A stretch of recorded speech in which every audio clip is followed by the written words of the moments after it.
Bapak, Ibu, dan Saudara sekalian, renungan hari ini diambil dari Roma 1 ayat 1 demikian.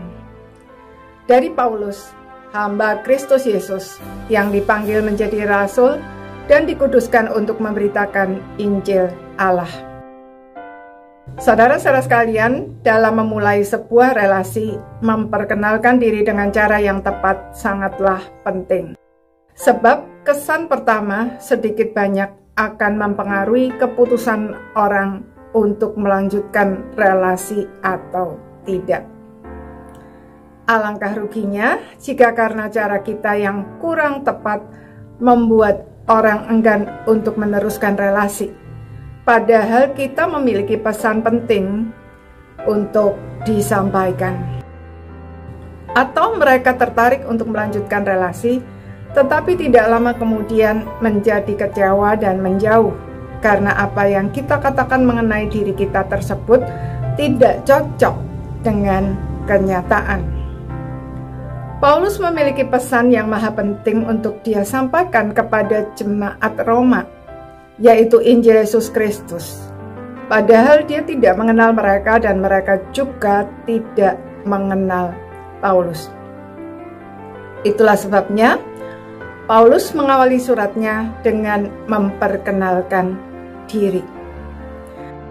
Pertama, Paulus memperkenalkan diri sebagai hamba Yesus Kristus. Maksudnya, dia menggambarkan dirinya sebagai seorang yang telah dibeli dan harganya telah lunas dibayar oleh darah Kristus. Dia bukan lagi miliknya sendiri, melainkan sepenuhnya adalah milik Yesus Kristus. Hidupnya berada di bawah otoritas Kristus.